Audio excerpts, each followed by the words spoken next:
Ladies and gentlemen, you are back with Kage and the Demon Hunter for patch 15. And this is part 2. Numero 2. それは2分です。Numero 2. That's right. There's a big pack coming this time. Stand your ground. That's the last of them. The bridge is clear.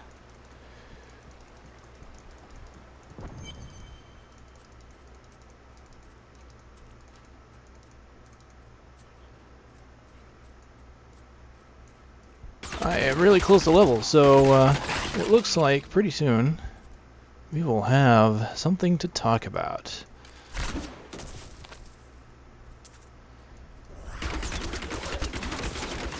This new bow is working wonders, making short work of everything. Level 6! Puncturing arrow for hungering arrow. Alright, this works much the same as it used to did. Fire a magically imbued arrow that seeks out targets for 115. That hasn't changed, but what has changed is that the 35% proc chance for it to pierce has been increased to 50% with this rune.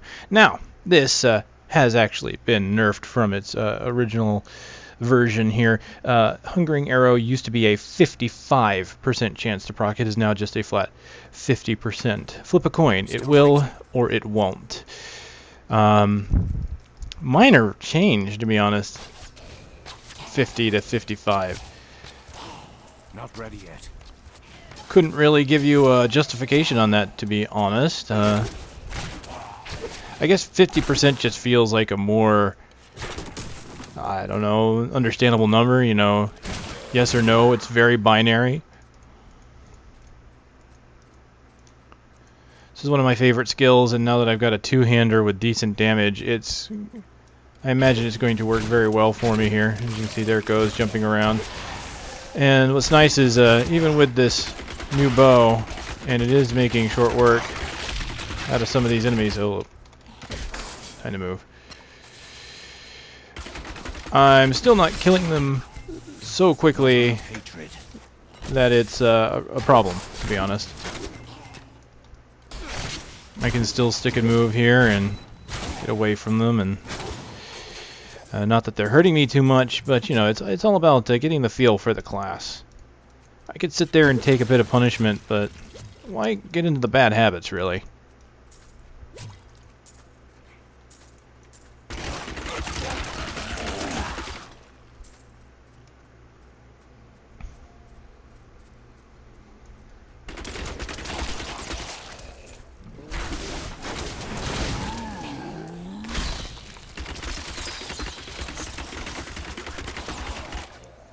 As you can see, rapid fire is really great for these long duration bursts. And it lasts quite a while, honestly. It's kind of surprising how long it can last as long as I keep it going, with the cost only being 10 hatred a second. I've got 125.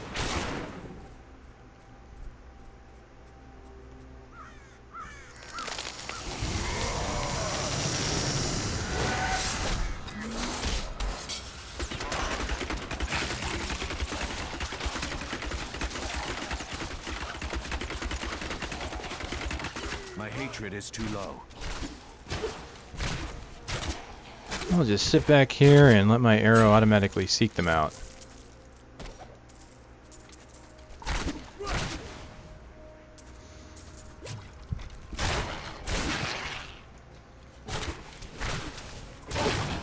Be like Hawkeye, making some trick shots here.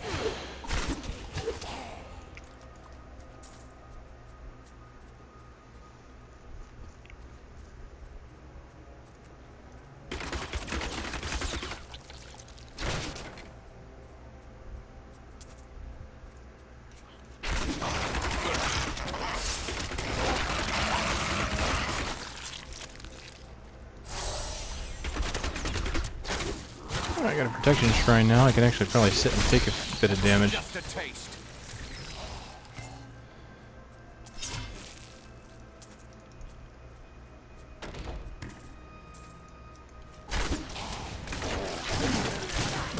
See, like right there, that was probably not the best use of my hatred.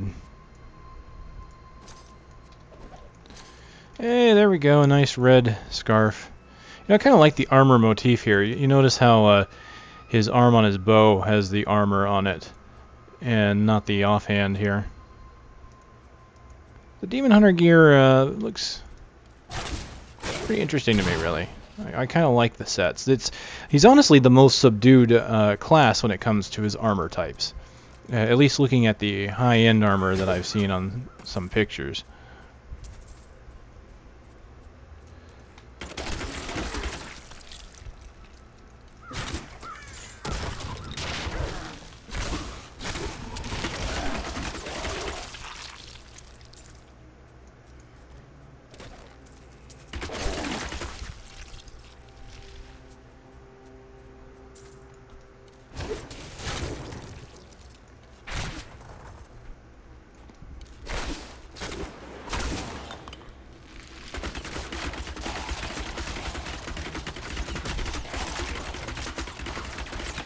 Wait, what are you doing alive?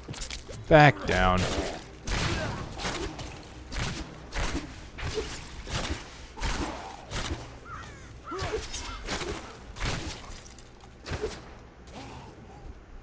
I love the way the arrow just does kind of like a 180, circles back and takes out the enemy that it missed.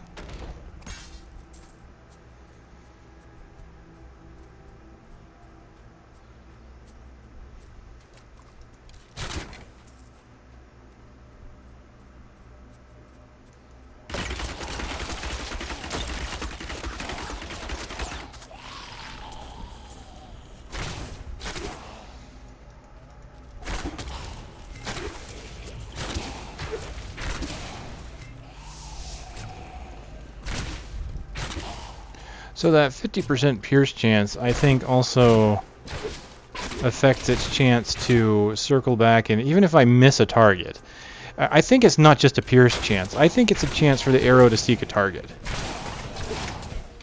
Because if I fire it off to the side, it doesn't always turn around and hit another target.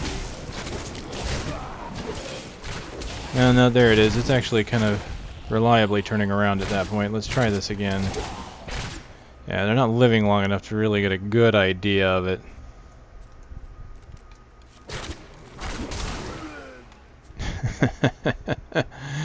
If you want to get creative, you know, if you want to show off, just intentionally shoot in the wrong direction and see how it works. That was interesting. The arrow hit both of them. I wonder if it's because of the arcane damage that gets procced, or if it was because the arrow bounced. It's hard to say. I'm too late. The blacksmith's apprentice is dead. I must let Hedrick know when I can.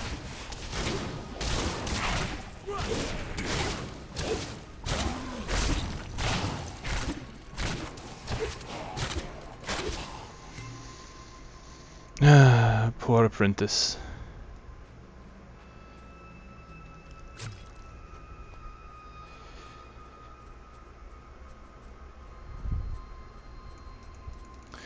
We hardly knew him, and there he lies, cold, dead,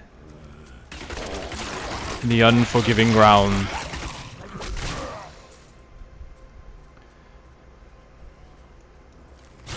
Es wir verschont in nassen Sand, mit einer Spieluhr in der Hand. I feel better.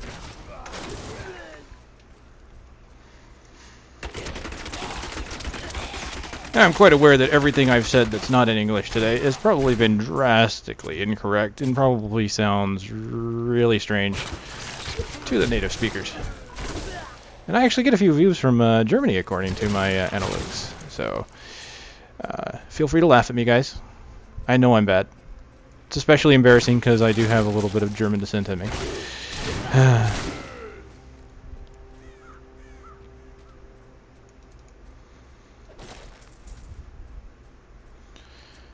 Okay, there shouldn't be anything really that way. Based on the map, the boxes would have been right in here and here, I think. So, let's Let's move on to the next area where something could spawn.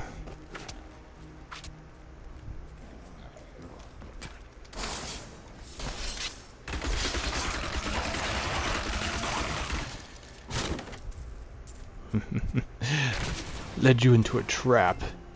You've activated my trap card.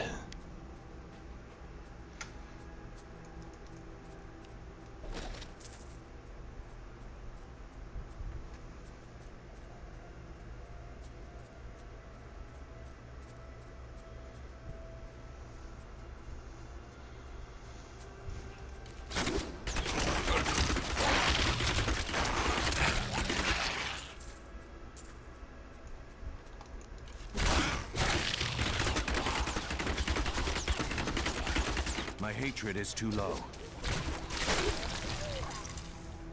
You know, I sometimes wonder if they could have come up with a better name than hatred. I mean, I understand it is the demon hunter's hatred for the demons that drives him. But seriously, when you hear a line like "my hatred is too low," I mean, really?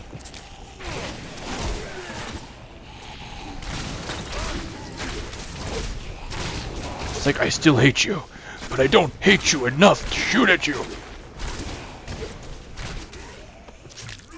Okay, maybe he'll still shoot at them, but he won't shoot at him with his really, really cool arrow. So maybe he's like the Hulk, you know, he has to get mad. Demon Hunter Smash!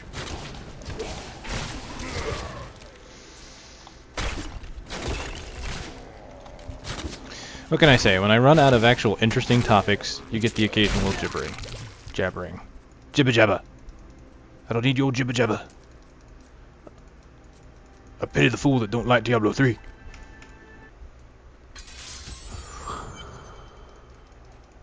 And we have hit the graveyard. Let's see if we can find a good event.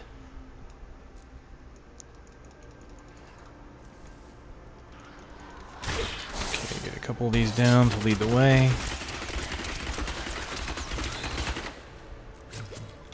These caltrips are proving to be very useful. Kind of a side effect, really, of what they've done with the beta. They increased the... I'm really certain they've increased the amount of monsters that are in the game. Because it used to be, I had caltrips, but I had no reason to use them. There were only scattered monsters here and there, never really large groups. Now there's large groups almost everywhere, and I'm finding myself using my caltrips a lot. So, I'm going to have to get rid of my rapid fire for now, as I've got myself a new ability, new rune. Rapid fire, no more. We have Impale with impact. Impale has a 65% chance to knock the target back and stun it for 1.5 seconds. Alright, this has been seriously nerfed, really. It used to be a 100% chance to stun. And I think the duration has been reduced as well. I thought it was 2 seconds, but I can't confirm that. I don't have my notes from the previous version on me right now. And part of this is because probably in response to there was a video of the Demon Hunters stun locking the Skeleton King with 100% Impale stun chance. Excuse me. And all you really had to do was just time it. You know, one person would use their 5, and then the next person would use theirs, and it would just go in a circle. And it just pretty much made the Skeleton King a joke. Of course, now he's got more health. Not that that would save him from a perpetual stun lock.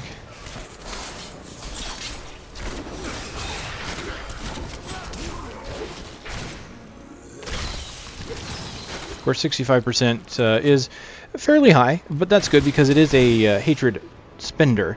So since it uses up resource, it should be highly efficient. Otherwise, you know, there won't be any real point in using it, right?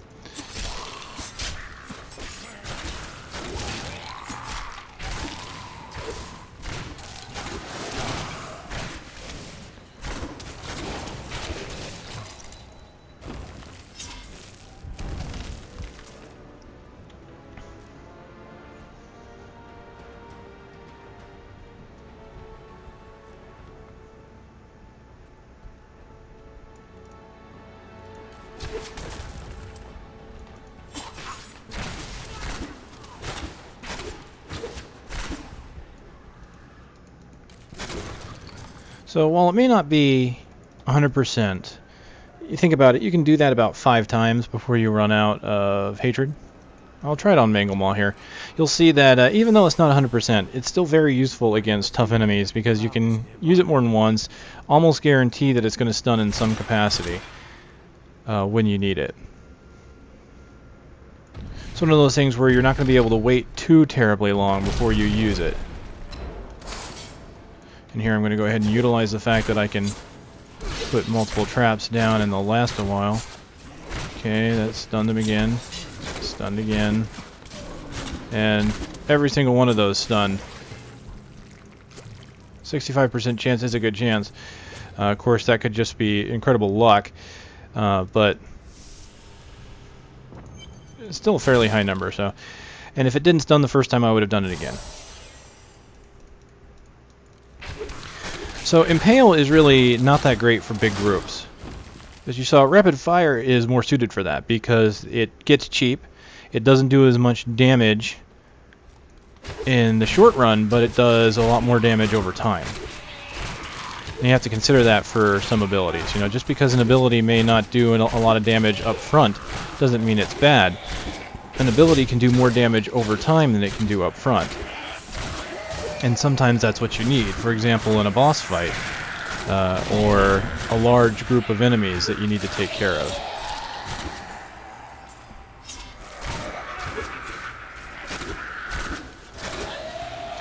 This is more suited for large single targets. Something's coming at you, you need to stun it. Then it does a decent chunk of damage. No, I will not allow you to Now because it's got that stun chance, see that didn't work on him. There it goes, that one did. I'm not going to keep spamming it, I'm going to kind of use it every now and then just to try and fish for the stun. You know, when I had this unruined, when I fought him, I would have just thrown them all at once. So 1, 2, 3, 4, 5. So yes, you can throw out 5 at a given point if you have full hatred. And without the rune, I would have done that. But because it's got that stun chance, it was better for me to stun him in intervals, switch back to Hungering Arrow to do a little bit of damage while he's stunned. What I've got here is a crossbow, 9.4. Okay, so the difference here, this is what's interesting. You look at both of these weapons and they look identical. The difference is that this magic crossbow doesn't have the 1 to 3 arcane damage. It also doesn't have the 2 to 11 damage. It has an 8 to 9 damage. But the crossbow also attacks slower. 1.1 attacks compared to 1.4. And each hit adds 2 to life. Now, why? You might think that, well, this thing has less damage. It doesn't have the plus arcane, and it doesn't have the raw damage. 2 damage less on the maximum damage. However, it has more minimum damage. Whereas my magic bow does 2 to 11, this one does 8 to 9. There is a spread of only 1 damage point. I will always be doing 8 or 9 damage, whereas on this bow, I could be doing 2 to 11. So some of my hits are going to be weaker, some of my hits are going to be stronger. If I'm dealing with an ability that I'm only going to be using intermittently, like Impale, I'm probably going to want something like this. This is what you have to think about with your weapons, and I'll go more in detail too about dual wielding versus two-handed and things like that. But when you look at weapons, and people have asked this, why is the DPS the big number? Well, the DPS is a huge factor in how your abilities work. It factors in everything. The plus the damage, that 1 to 3 arcane, for example.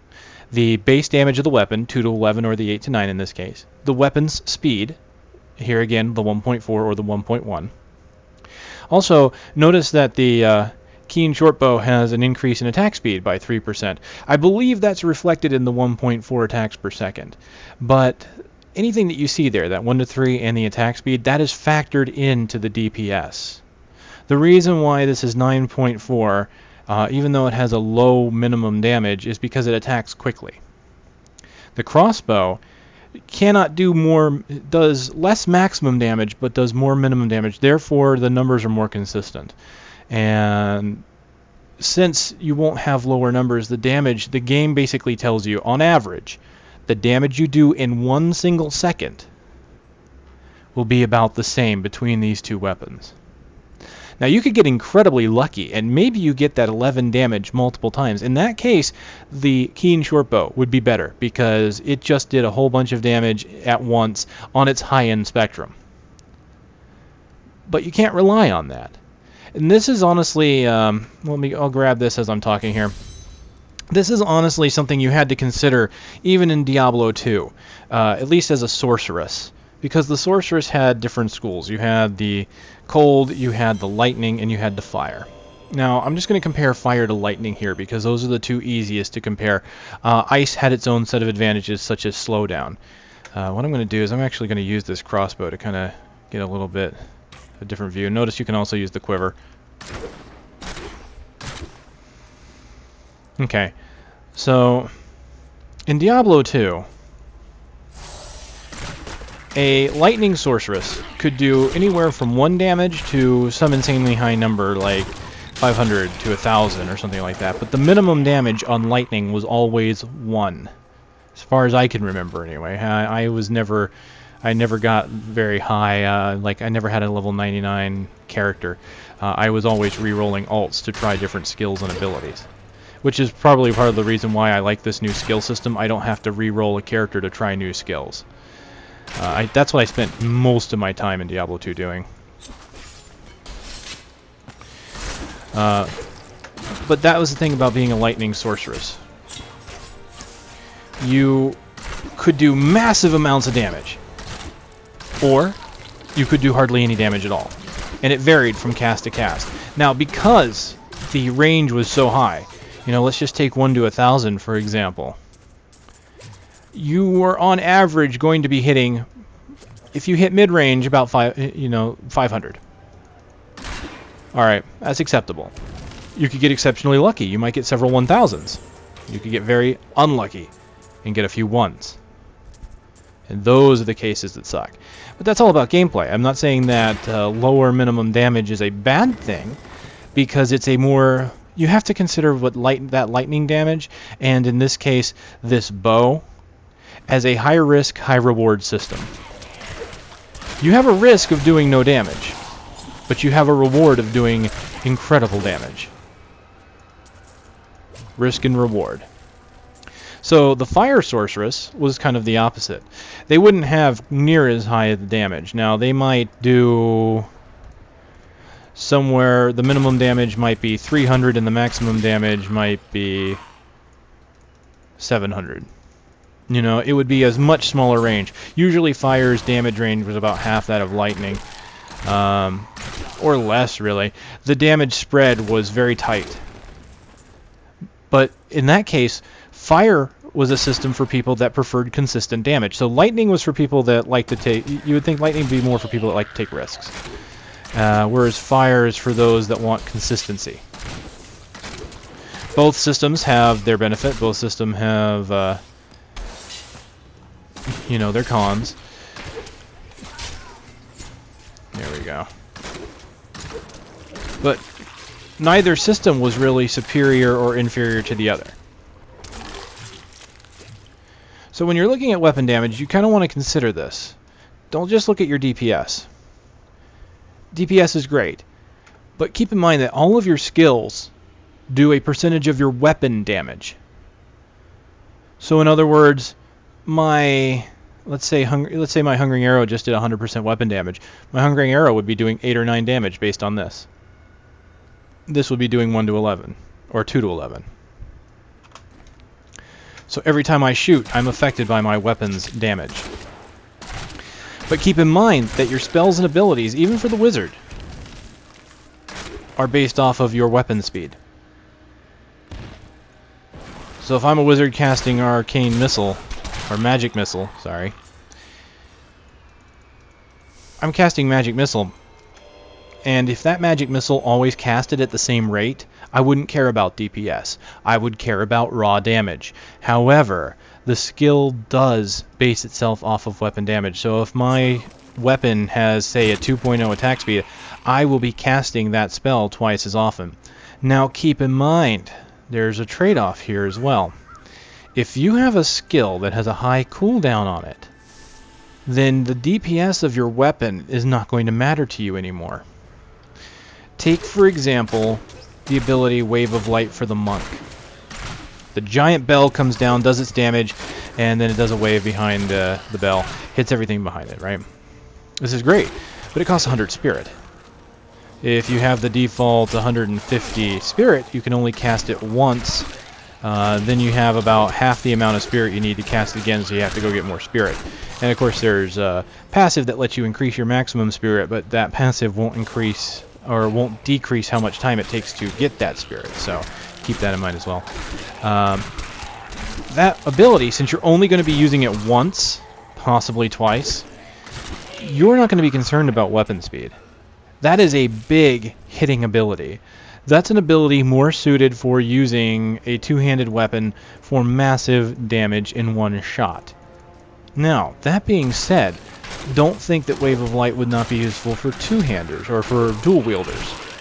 Now, why would that be? Well, okay, you're essentially going to be doing maybe half the damage, right? Because Wave of Light, I assume, is one of the abilities that only uses the main hand damage because it is such a high cost. Remember, Blizzard did state that some abilities have now been tuned to always use the main hand instead of alternating. This way, for big hitting abilities, such as probably, I believe Seismic Slam would probably be in there. But your Cleave and Bash, they alternate between main hand, offhand. But your big hitting abilities will not suffer from having a weaker offhand because of this new system.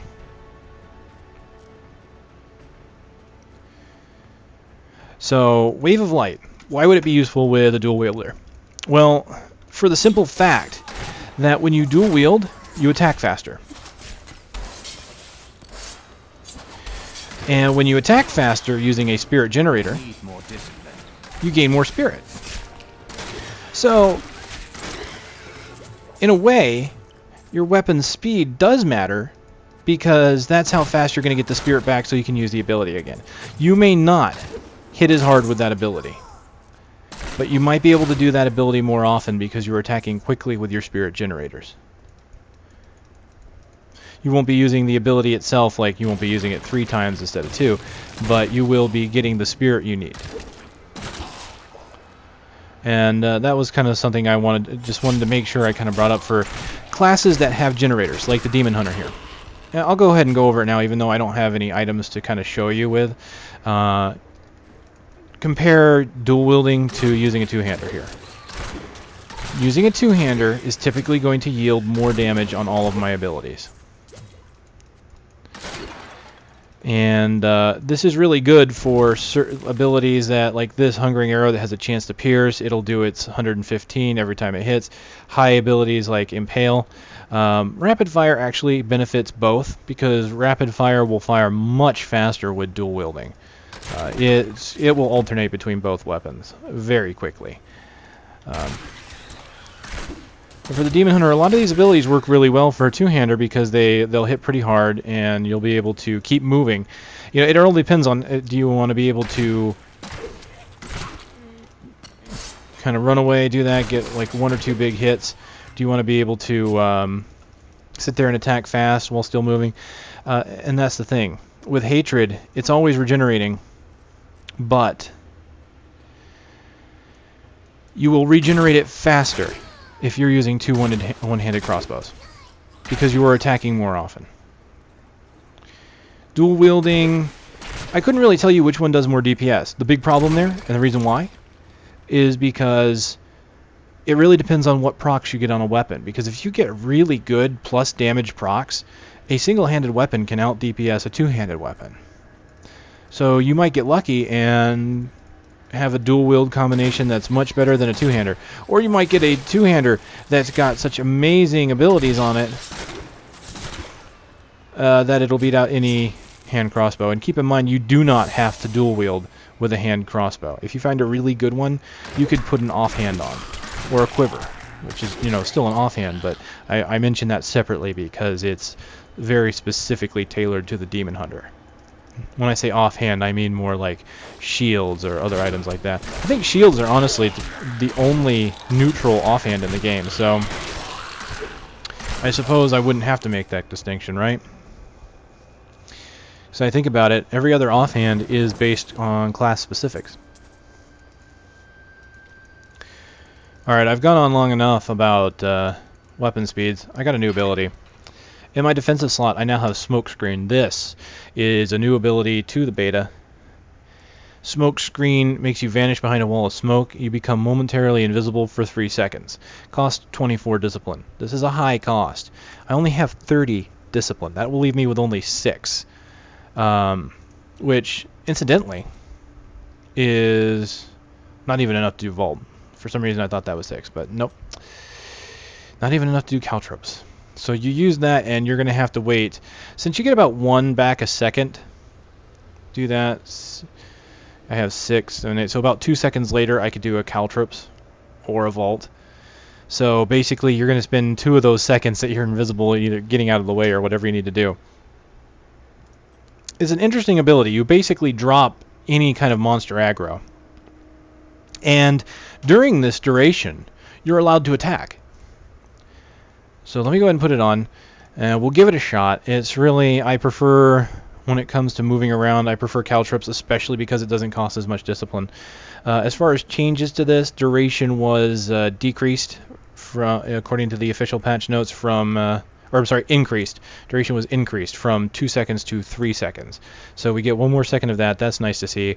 But because of that, the cost was also increased from 15 to 24. I'm not sure how I feel about that because of the high cost. Oh, hold on. Lots of enemies. I want rapid fire.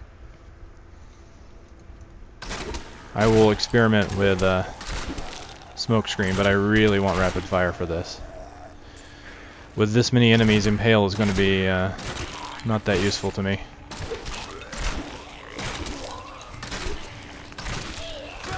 See, like here I could be putting caltrops down, but because of the cost of this is so high... Did I get my hatred up? Yes, I did. Now, as you can see here, this rapid fire actually fires quite a bit slower. Now here I am going to use it. They can't see me. I can still use my hatred. It's going to take me a while to bring that back up. What I like about rapid fire with dual wielding is it just fires insanely fast. The numbers aren't as high, but there we go. I pretty much survived that just by moving around.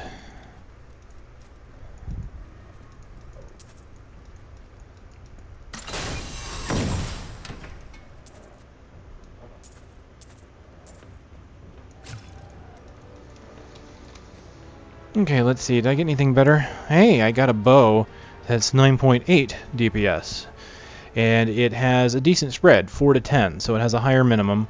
Not as high as my crossbow, but it attacks a little bit faster, which I think I like. I think I honestly, and that's the thing, even among two-handers, I will get more discipline, or I'm sorry, I will get more hatred back using this short bow than I would the crossbow. Crossbow, I'm going to hit harder, attack slower, not get as much resources back, but with this, I'll be attacking faster, so I'll get them back faster. Now, as far as channeled spells are concerned, keep in mind that if you attack faster, your channeled spells, like rapid fire, every second that drops my hatred, well, as you can see, it actually drops it in a consistent rate. If you attack faster, that doesn't mean I'm going to get more ticks on this ability for less mana or hatred. It just means that not only is it going to do more damage faster, but it's going to eat up the hatred faster. But if you're doing it quickly, then you might be able to drop the target you want a little quicker. But the big thing there is you'll get your resource back faster because you can attack faster and do more resource regeneration. You found the crown. So what I'm going to do is I'm actually going to use that. That's a 9.8. I got a bracer. It's good to work again. 6 with experience on it. I'll go ahead and do that because it's not too different. Hey, I found myself a headpiece. Extra gold and monsters take damage. Matches my scarf. Then we are allies. Each weapon you forge for me shall serve to purify these Much more armor. It's got strength on it. Useless to me, but that armor, as you can see, gives me about 2% more protection, so we'll be using that. Thank you for the news. 1 less vitality, but gold pickup radius. I don't care about radius. I'm not going to use that.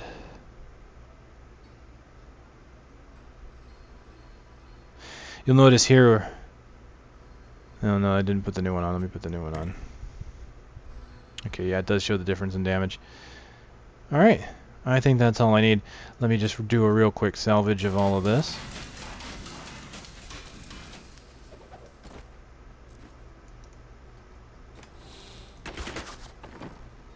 I kind of like the bow. Especially, like I said, with that whole armor thing with his arm. It just looks better to me. How might I use that when he is...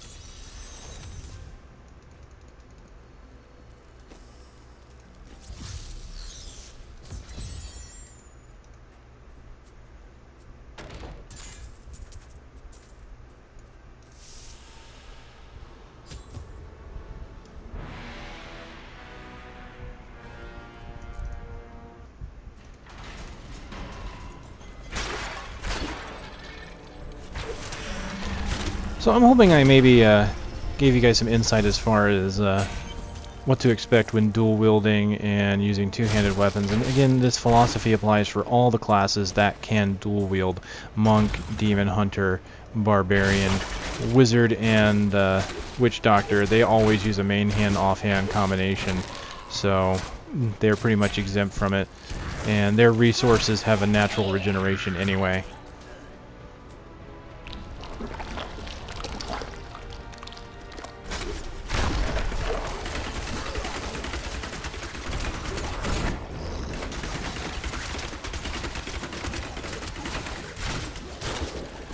That certainly buys you a few extra seconds. What I really like about smokescreen, I was going to say shadow power. What was I going to say? Shadow power. What I really like about smokescreen is the ability to attack while it's up. This is, you know, I really don't know what kind of application it would have in PvP. Because as you can see, if you look at my screen, I just turn black, like I'm in the shadows. An opponent would probably just lose sight of me altogether.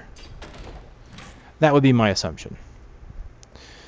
But in PvP, you would have to use it for maneuverability's purposes. So you would have to basically get in position with it, because if you attack while invisible, they should still be able to see your arrows coming at them. I would imagine that would be it.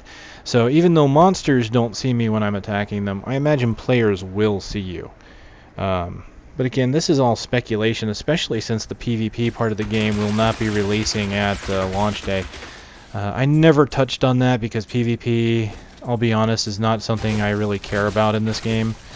I've always thought that Diablo was kind of a not really single player, a co-op game at its core. And the PvP was just kind of there on the side.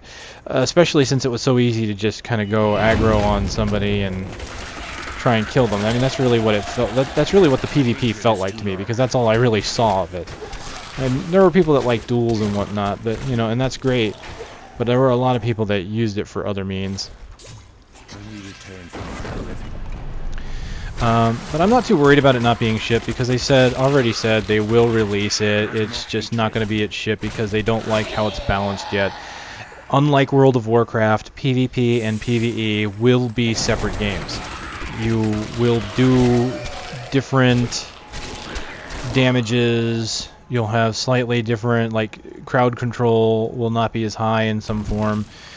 So the damage numbers and the capabilities are going to be different between fighting monsters and fighting players, just for the sake of balancing them out and making them a better experience. Now keep in mind, Blizzard has stated that they don't consider this an esport, so therefore they are not terribly concerned if things are out of balance, if one class is favored over another. They will probably make changes if there is a glaring issue, something that, you know, should obviously be fixed. But do not expect it to be under constant scrutiny like the World of Warcraft damages and things are, because you think about it, in World of Warcraft, numbers are tweaked all the time to try and keep PvE and PvP damages in line, and it just really, in my opinion, hasn't worked out in some cases, just because they keep having to change things, and it looks bad to players when they do that. I understand their dedication to it, but it can be a little frustrating to the end users when things keep changing like that. Woohoo. Alright, let's try and use this to my advantage, shall we?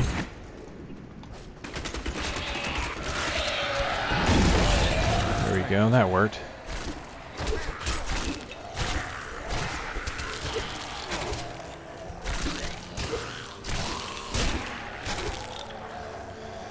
So I went from having nothing to say and just rambling off to you guys to standing on my soapbox.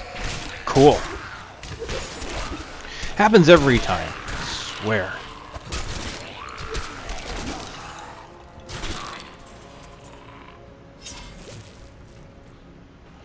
Okay, I already know where the exit is. It's over here. And, okay, there's nothing really over here. We'll go to the exit. Shadow power is great, but I don't exactly like the long cooldown period. And it's not because the ability actually has a cooldown. It doesn't. It's just that I have to get all of that discipline back.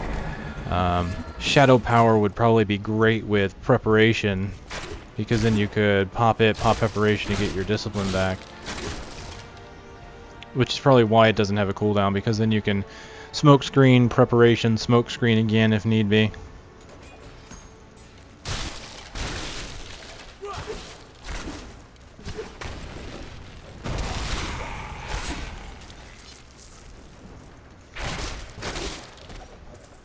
I miss my Starlight Bow. I miss having the cool purple effect whenever I would kill things. Forever live in anguish for my last attempt to honor my king. As we laid him to rest in his burial chamber, he manifested as a hideous skeletal demon. Gorash and my other knights were overcome at once. Alright, let's go ahead and put caltrops back on.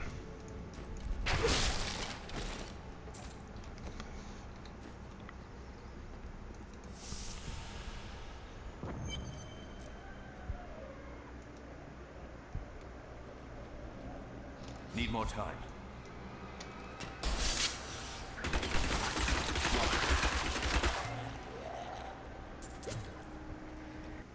Maintain your incantations. You will soon turn.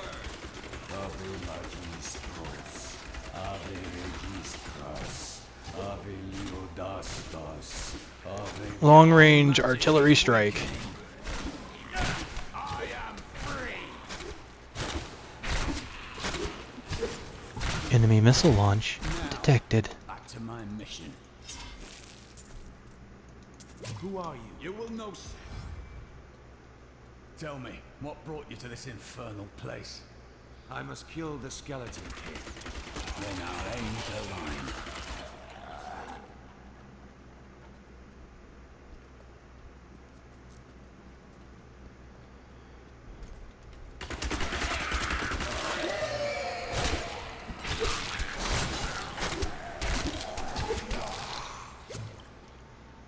The cultists dragged me past this glowing pit. What made it? I will know soon.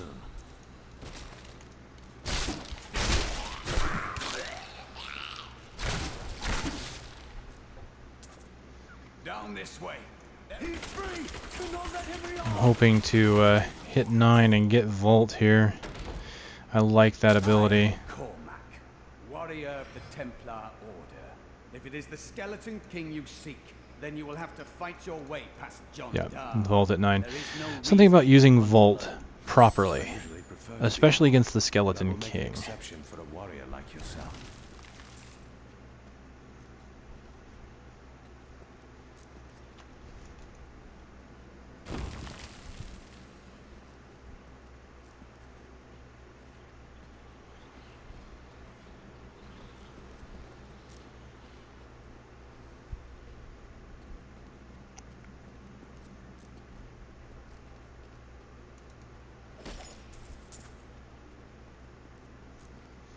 Shouldn't be a problem. Just about 33% to level.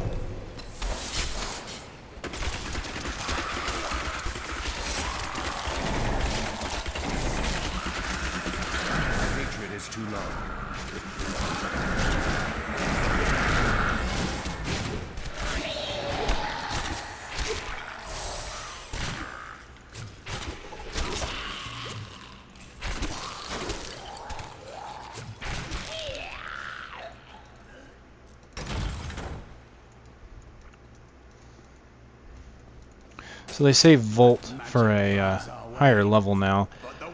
I don't remember exactly when it was, but I remember it was fairly early before, and I kind of like that, but I can see why they would give it to you later, because evasion techniques like that are considered kind of the more advanced gameplay, you know. They want to concern you with doing damage and pretty much getting used to your abilities before you start throwing in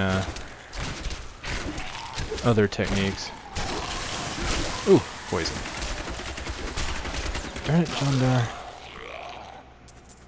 Please forgive me.